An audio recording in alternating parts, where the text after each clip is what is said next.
Good morning, all. I hope everyone had a wonderful Thanksgiving, ate lots and lots, and is ready for December and Christmas because that's just around the corner.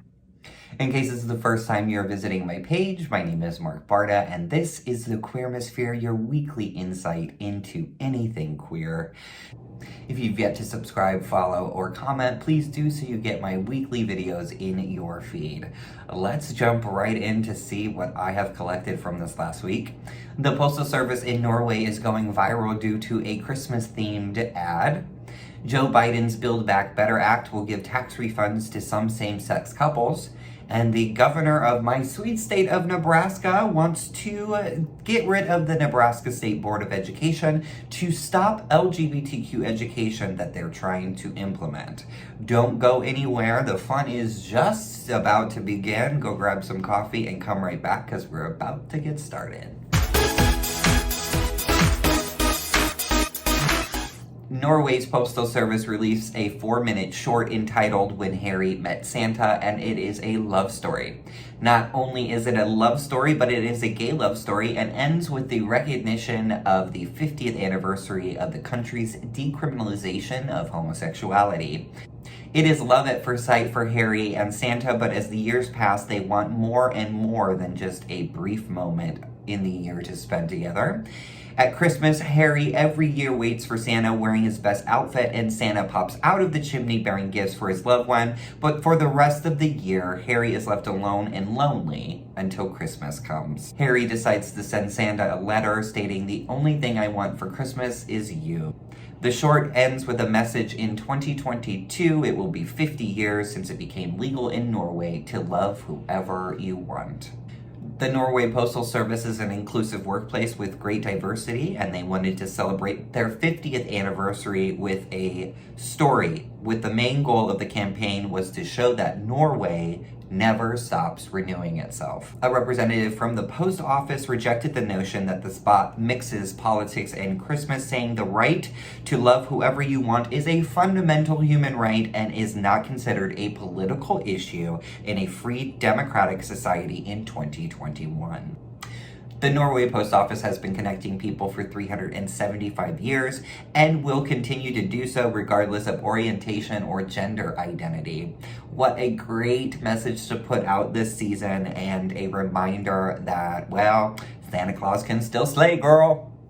LGBTQ couples who were married before marriage equality went federal will be eligible for retroactive tax refunds in the most recent version of President Joe Biden's domestic budget plan in the Build Back Better Act.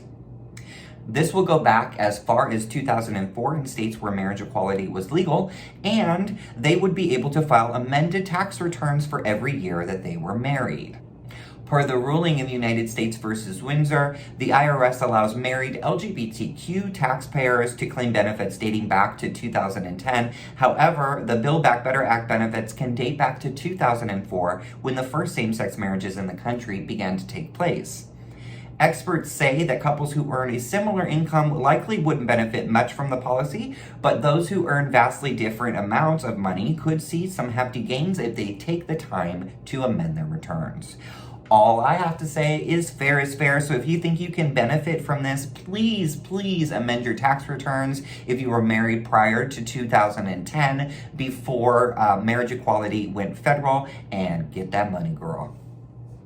You know, I would love to say that LGBTQ Nation had something nice to say about my wonderful state of Nebraska, but alas, it has to do with our horrible governor trying to impede on LGBTQ education in the state. Governor Pete Ricketts, and those of us who love him very much refer to him as Governor Pete Dicketts, supports a petition to politicize the Nebraska Department of Education by making a report to the governor. And he wants them to disband, and he wants to create a committee that only reports directly to him. Signatures are being collected for a 2022 initiative that would change the state constitution by removing the state's elected education board and replacing it with a committee, again accountable to the governor. Critics of the petition said it would concentrate too much power in the governor's office and mess up a system that is working. Nebraska conservatives are targeting the state education board because the state education board wants to include more inclusive LGBTQ curriculum for health and sex education classes, including discussions on sexual orientation and gender identity.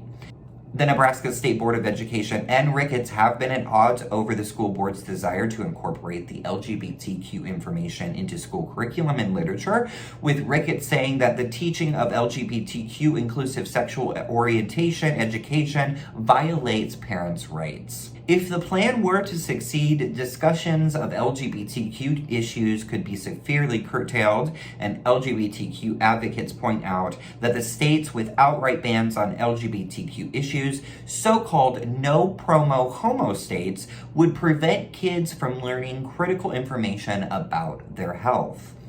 It is the responsibility and the role of schools to provide a safe and supportive learning environment for all of their students.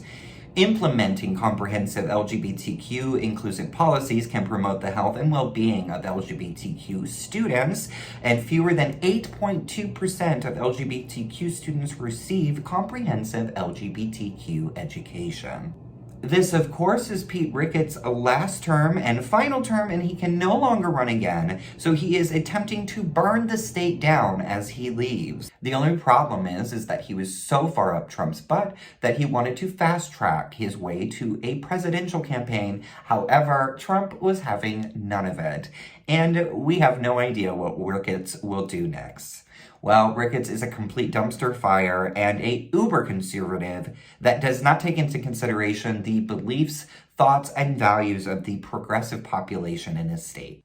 Let's hope that the LGBTQ youth in our state will not suffer because of the ignorant choices of our elected official in our state. Can't wait to see you leave. Well, everyone, that's it for me. I hope everyone has a great rest of their weekend and has a productive rest of the week. I'll see you all next Sunday. Do me a favor, check out LGBTQnation.com. If you see an article that you think I should mention in one of my videos, please let me know in a comment or DM. Be sure to follow, like, and subscribe so you can get my weekly videos in your feed. You know what I'm about to say. Start out by being nice, but if that shit don't work, burn the bitch good. See y'all later.